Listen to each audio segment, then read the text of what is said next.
الحمد لله وكفى وسلام على عباده الذين اصطفى أما بعد فأعوذ بالله من الشيطان الرجيم بسم الله الرحمن الرحيم. معزز سامعین، 14 نومبر بروز منگل 2023 بعد نماز فجر کا یہ درس قرآن انشاءاللہ تفسیر سورۃ الانبیاء آیت نمبر 71 تا 75 تک جاری رہے گی. اللہ تعالیٰ سے دعا ہے اللہ مجھے شرح صدر کے ساتھ حق سچ بیان کرنے کی توفیق عطا فرمائے، اور اللہ تعالیٰ ہم سب کو عمل والی باتوں پر عمل کرنے کی توفیق عطا فرمائے. کل سیدنا ابراہیم علیہ السلام کا واقعہ بیان ہوا تھا، اللہ نے کیسے ان کو آگ سے نجات عطا فرمائی اور ان کے گستاخوں کا کیا انجام ہوا. تو آخر میں یہ آیت میں نے بیان کر دی تھی کہ وَأَرَادُوا بِهِ كَيْدًا، ان کے لیے انہوں نے تو ابراہیم کو گزند پہنچانے کا ارادہ کیا، فَجَعَلْنَاهُمُ الْأَخْسَرِينَ، لیکن ہم نے ان کو ناکام بنا دیا. وَنَجَّيْنَاهُ، ہم نے نجات دی آپ کو یعنی ابراہیم علیہ السلام کو. وَلُوتًا، اور لوط علیہ السلام کو. یہ سیدنا لوط علیہ السلام حضرت ابراہیم کے بھائی کے بیٹے تھے، یعنی ان کے بھتیجے تھے سیدنا ابراہیم علیہ السلام کے، اور ان کی زیادہ تر پرورش بھی حضرت ابراہیم کے پاس ہوئی تھی. تو اس آگ کے واقعہ کے بعد سیدنا ابراہیم علیہ السلام کو یقین ہو گیا کہ یہ ایمان لانے والے، تو وہاں سے نکلے اور شام کی طرف چلے. تو اللہ کہہ رہا ہے معافی چاہتا ہوں، فلسطین کی طرف چلے. وَلُوتًا إِلَى الْأَرْضِ الَّتِي بَارَكْنَا فِيهَا لِلْعَالَمِينَ، اور ہم نے نجات دی آپ کو اور لوط کو اس سرزمین کی طرف ہجرت کا حکم دیا، الَّتِي بَارَكْنَا فِيهَا، جسے ہم نے بابرکت بنایا ہے، لِلْعَالَمِينَ، تمام جہان والوں کے لیے. یہ فلسطین اس سے مراد ہے. اس سے کیا مراد ہے؟ فلسطین مراد ہے. فلسطین بہت اعلیٰ جگہ ہے جس پر آج یہودی اپنے ظلم کا ننگا ناچ نچا رہے ہیں. اور عجیب بات یہ ہے کہ کافر یہودیوں کا ساتھ دے رہے ہیں. عیسائیوں کی فوج بھی پہنچ چکی ہے، اسلحہ بھی پہنچ رہا ہے، ان کے وہ دریا سے ٹینک وغیرہ بھی جا رہے ہیں، کشتیاں جا رہی ہیں، مگر مسلمان ملک کوئی ان کے ساتھ کھڑا ہونے کو تیار ہے. یہ صرف جلسہ کھیل رہے ہیں، جلوس نکال رہے ہیں. اور مولانا فضل الرحمان صاحب جیسے بڑے جو امت کے غمخوار ہیں، خیر خواہ ہیں، وہ وہاں کا چکر لگا کے مرغے شرغے کھا کے واپس آ گئے ہیں. فلسطین کا مسئلہ یوں حل کر رہے ہیں، وہ لڑ رہے ہیں، مار رہے ہیں، ظلم و ستم کر رہے ہیں، اور یہ جناب صرف بیان بازی کر رہے ہیں، انا للہ و انا الیہ راجعون. ایسے کبھی فتح نہیں ملتی، ایسے کبھی ظالموں کا کوئی راستہ روک سکتا. وہ گولیاں برسائیں، بم برسائیں، اور ہم صرف احتجاج کریں. کمال ہے جی مسلمانوں کا. اوہو. وَوَهَبْنَا لَهُ اسحاق، اور ہم نے عطا فرمایا انہیں اسحاق. حضرت ابراہیم علیہ السلام نے بیٹے کی دعا مانگی نا، تو اللہ نے حضرت اسماعیل بھی عطا فرما دیا، اسحاق بھی عطا فرمایا. اور وَيَعْقُوبَ نَافِلَةً، اور یعقوب جیسا پوتا. یعقوب جیسا، ہاں، یہ اللہ کی شان ہے. کیونکہ بندہ مانگتا ہے اپنے حساب سے، اللہ دیتا ہے اپنی شہنشاہی سے. مانگنا اللہ سے چاہیے، یہ شرط ہے. تو اللہ کہتا ہے کہ مجھ سے بیٹا مانگا تھا، میں نے پوتا بھی عطا فرما دیا. اور میں کہتا ہوں پڑپوتا یوسف بھی عطا فرما دیا. وہ پڑپوتے ہیں نا ابراہیم علیہ السلام کے، یعقوب کے بیٹے ہیں. وَكُلًّا جَعَلْنَا صَالِحِينَ، اور سب کو ہم نے صالح بنا دیا. یہ ساری اولاد ہی حضرت ابراہیم علیہ السلام کی نیکوکار تھی.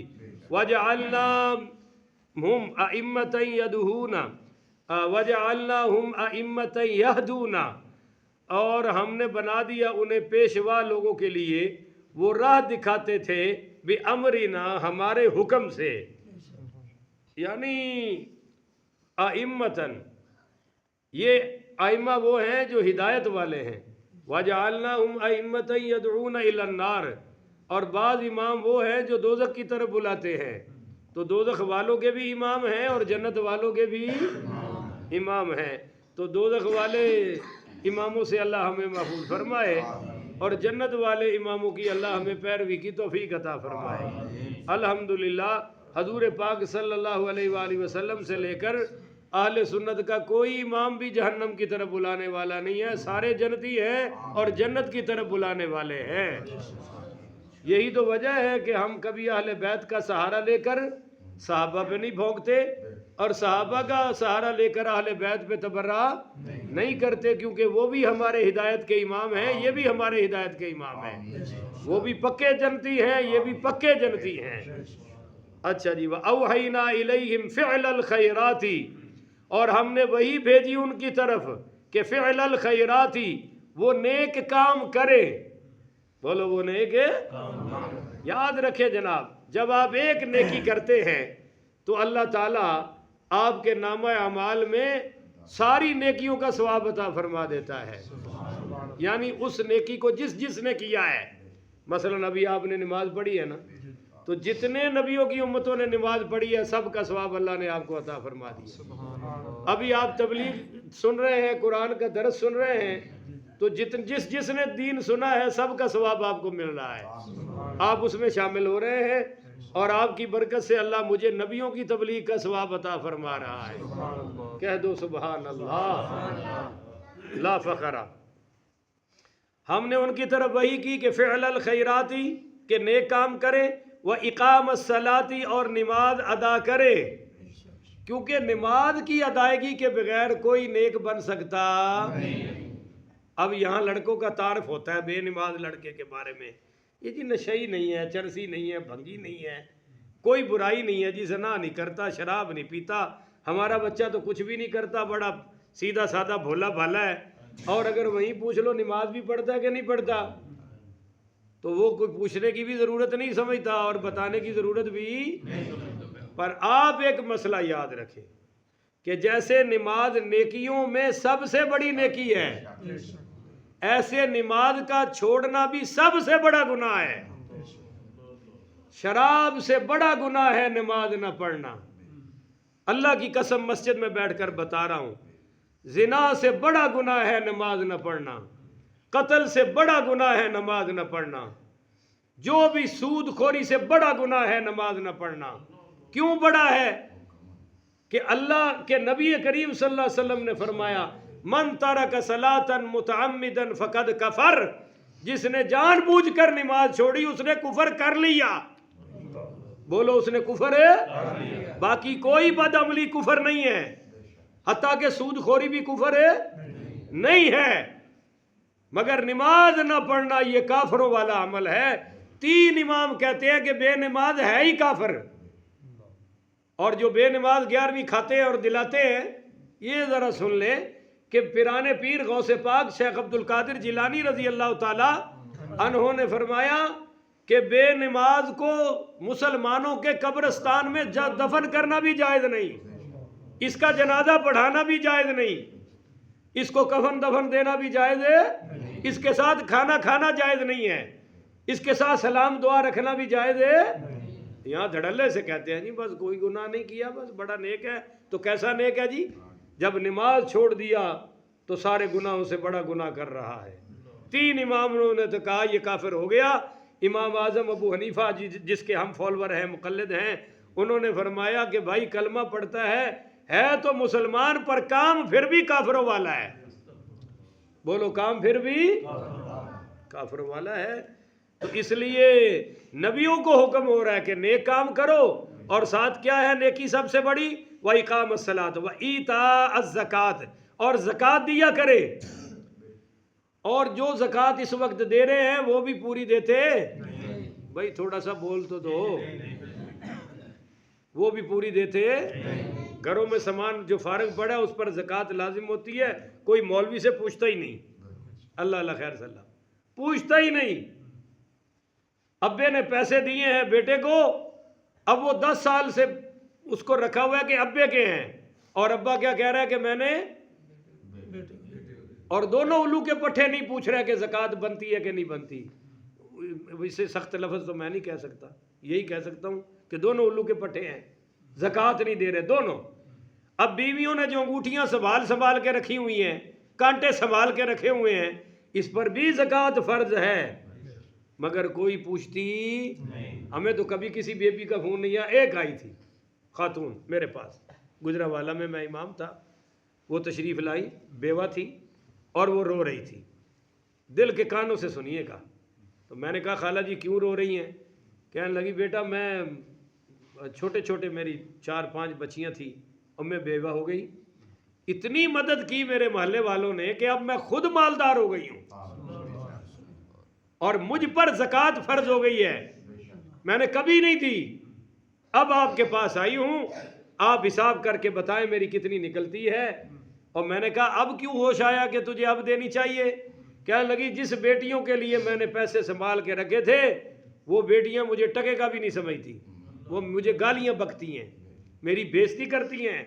تو میں نے اپنے آپ سے کہا کہ بھلیے ان سے تو تیری بنی نہیں, اللہ سے ہی بنا لے. تو اللہ سے بغیر زکوٰۃ ادا کیے بن سکتی نہیں. تو اس کی ہر سال کی کم از کم 5 لاکھ زکوٰۃ بنتی تھی جی. وہ 4 لاکھ تو اس نے مجھے ہی دیے. اس نے کہا جی آپ جہاں چاہے تقسیم کر دیں, آپ سید ہیں مجھے پتہ ہے, آپ تو کھا سکتے جہاں چاہے. اور میں نے پھر مدرسوں میں خود تقسیم کی. کو بات سمجھ آ رہی ہے؟ تو خواتین کیوں نہیں پوچھتی کہ ہمارے زیوروں پر زکوٰۃ پڑتی ہے کہ نہیں پڑتی؟ کیا انہوں نے یہی زیورات جہنم کے انگارے بنا کر اللہ ان پر مسلط کرے گا؟ یہی مال ان کو قبروں میں بھی ڈسے گا.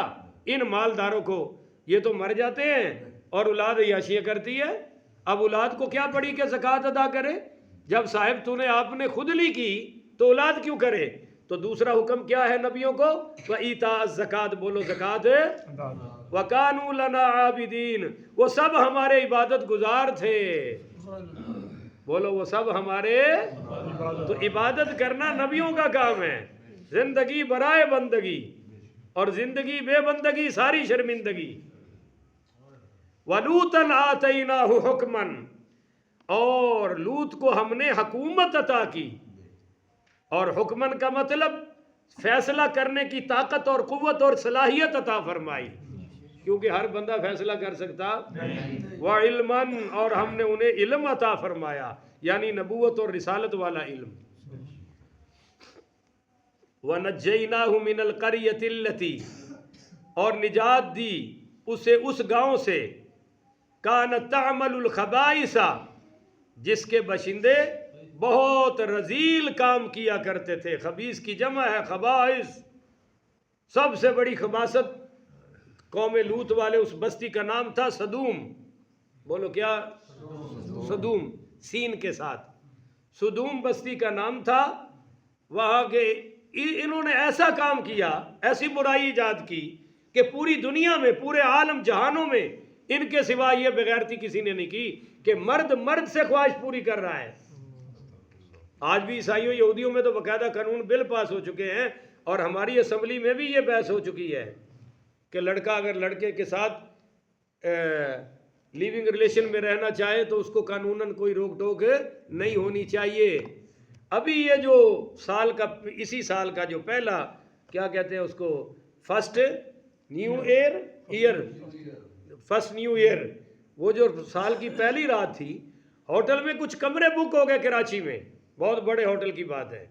کیا کہ کچھ بغیرتوں نے اپنی بیویاں ایک دوسرے کو رات کے لیے دینی تھی, وہ اس کی لے جاتا, وہ اس کی لے جاتا.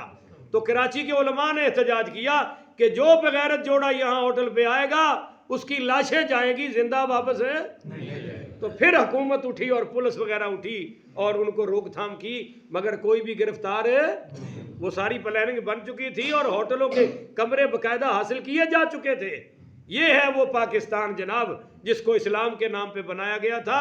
شراب کے لائسنس بھی جاری ہو چکے ہیں. اور سندھ میں یہ پچھلی حکومت جو علامہ مفتی خواجہ آصف علی زرداری صاحب دامت برکاتہم العالیہ, بڑا نیک آدمی ہے, کہتا ہے نماز روزے کی کوئی ضرورت ہے. انہوں نے کہا کہ کسی کو 17-18 سال سے کم عمر میں کلمہ پڑھنے کی اجازت ہی نہیں ہے. استغفر اللہ العظیم. اندازہ کرو, کلمہ پڑھنے کی اجازت نہیں. چلو بھائی، تو تعمل الخبائث، وہ مرد سے خواہش پوری کرنے والا کام کیا. آج بھی جانور بھی ایسی حرکت ہے، وہ بھی نر مادہ والا سسٹم ہے، ان میں مادہ سے مادہ کو کوئی غرض ہے، پر یہ لوگ تو جانوروں سے بھی گرے ہوئے ہیں جو ایسے افعال ان میں تھی. خبائث کہا ہے، صرف یہی خباثت نہیں تھی. سیٹیاں بجانا یہ قوم لوط کا فعل ہے، تالیاں بجانا یہ قوم لوط کا فعل ہے، اور اپنی ہوا خارج کرنا اور اس کی آوازیں نکالنا، اس کا یہ مقابلہ کرتے تھے کہ بھائی کس کی آواز زیادہ ہے. یہ خباثت بھی ان میں تھی، اور یہ شطرنج کھیلنے کی خباثت بھی ان میں تھی، اور کبوتر بازی کی خباثت بھی ان میں تھی، اور یہ جوئے سٹے بازی کی خباثت بھی ان میں تھی، اور بھی بہت ساری، یہ گانا بجانا، ڈھولکیاں بجانا اور یہ ڈانس کرنا، یہ ساری خباثتیں قوم لوط کی تھی. تو اللہ کہتا ہے اس بستی سے ہم نے انہم کانوا قوما سوء فاسقین، بے شک وہ لوگ بڑے ہی ناہنجار اور نافرمان تھے. یعنی وہ بڑے ہی برے، بڑے گھٹیا لوگ اور اللہ رسول کے نافرمان تھے. تو کس طرح نجات دی؟ ایک وقت آ گیا جب پتہ چل گیا کہ یہ بعد آنے والے. تو دیکھیے آخری عمل کیا ہوا کہ اللہ نے فرشتے بھی لڑکوں کی صورت میں بھیجے. وہ حضرت لوط کے گھر میں آئے، بڑے خوبصورت لڑکے جن کی ابھی داڑھی مونچھ بھی، اس کو کہتے ہیں امرد لڑکے، اور یہ لڑکیوں سے بھی خطرناک ہوتے ہیں. یہ بن کے جناب ان کے گھروں میں آئے، اور مخبری کس نے کی؟ حضرت لوط کی بیوی نے. وہ بھی کافرہ تھی، نبی کے گھر میں رہ کر بھی ایمان نصیب نہیں ہوا. ہاں جی، اللہ ہے جس کو ہدایت دے دے. یہ تو اللہ کے فیصلے ہیں. شکر کیا کرو اللہ نے ہمیں مسلمان بنایا ہے بھائی، اس میں کوئی ہمارا کمال ہے؟ یہ اللہ کا کرم ہے، اللہ کی عطا ہے. لوط علیہ السلام کی بیوی نے جا کے خبر دی کہ بھائی بڑے خوبصورت لڑکے آئے ہیں. وہ جتنے بھی گنڈے شنڈے تھے سب نے گھیرا ڈال لیا. اس کا واقعہ پیچھے بیان ہو چکا ہے سورہ ہود میں. تو بڑا روکنے کی کوشش کی حضرت لوط علیہ السلام نے، بڑی منتیں سماعتیں کی، مگر وہ باز. اب اللہ کہہ رہا ہے برے بھی تھے نافرمان بھی تھے. برائی کیا تھی؟ حضرت لوط پہ بھبتیاں کستے تھے. وہ کہتے تھے باز آ جاؤ، اور یہ کہتے تھے ہم جو برے ہیں تو تیرے جیسے نیک کا یہاں کام ہی کیا ہے، جاؤ نہ کسی اپنے نیکوں کی بستی میں نکلو یہاں سے. یہ برے ہونے کی نشانی ہے. ایک تو برائی کر رہے ہیں اور الٹا روکنے والے کو گھرا رہے ہیں، آنکھیں دکھا رہے ہیں. اور پھر کہتے تھے، حضرت لوط علیہ السلام فرماتے تھے اللہ کا عذاب آ جائے گا. کہتے تھے لاؤ عذاب کڈو، اجے تک آیا کیوں نہیں؟ تو جب وہ لڑکے بن کے آئے اور یہ بھی سارے پہنچے، تو حضرت لوط کی تو جان سے جان نکل رہی تھی کہ میرے مہمان ہیں، یہ کیا بنے گا. تو اس وقت ایک جملہ کہا حضرت لوط نے، ہائے ہائے کمال کر دیا. کہنے لگے یا اللہ یہ سارے ہیں، میں اکیلا ہوں. کاش میرے پاس بھی کوئی قوت ہوتی، میرے پاس بھی ظاہری طاقت ہوتی، میری کوئی قوم ہوتی، برادری ہوتی، آج میرے بھی کندھے سے کندھا ملا کے کھڑی ہو جاتی، اور پھر میں دیکھتا ان کی جرت کیسے ہے. پر یہ سارے ہیں اور میں بڑا کمزور ہوں. بولو میں. اب میں بھی کسی کو روکتا ہوں مسجد میں یہ غلط کام ہے نہ کرو، اور وہ بعد آتے نہیں ہے، تو پھر میں بھی روک کر کہتا ہوں کہ یا اللہ میں کلا ہوں.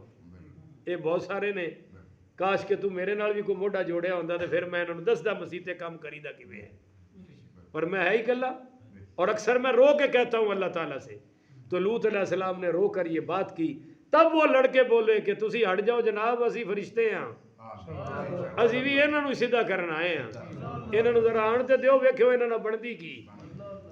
اوہو اللہ تعالیٰ نے کیسا عذاب دیا میرے پیارے بھائیوں.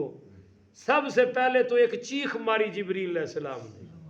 وہ ایسی بھیانک اور خطرناک چیخ تھی، ان کے دماغ کی نسیں پھٹ گئیں، ان کے کلیجے پھٹ گئے، اور پھر ان پر اللہ نے آگ مسلط کی، اور پھر اسی بستی کو اٹھا کر ساری کو اوپر لے جا کر الٹا کے اللہ نے نیچے پھینک دیا. تو یہ ان کو اللہ نے برباد کیا. پر لوط علیہ السلام کو کہا کہ آپ بھی نکلو، اور اپنی مومنین کو بھی اور اپنی بیٹیوں کو بھی، کیونکہ بیٹیاں ایمان والی تھی. بیوی تھوڑی دیر چلی پھر واپس آ گئی. کہنے لگی تسی تھیاں لے جاؤ تے آپ بھی جاؤ، میں تے ایتھے ہی رہنا ہے کیونکہ میرا مذہب تواڈے نال نہیں ہے، نہ رلدا ہے۔ وہ واپس آ گئی۔ وَأَدْخَلْنَاهُ فِي رَحْمَتِنَا، اور ہم نے اسے داخل کیا اپنے حریم رحمت میں، اِنَّهُ مِنَ الصَّالِحِينَ، بے شک وہ نیکوکاروں میں سے تھے۔ تو لوط علیہ السلام خود تو نیک تھے اور نبیوں میں سے نبی تھے، رسولوں میں رسول تھے، اور اللہ تعالیٰ نے ان کو نبوت اور رسالت حضرت ابراہیم کے آگ والے واقعہ کے بعد عطا فرمائی، اور پھر حضرت ابراہیم نے ہی ڈیوٹی لگائی تھی ان کی اسی بستی میں، مگر بستی والے بعد نہیں آئے تو پھر وہ ادھر سے واپس آ گئے۔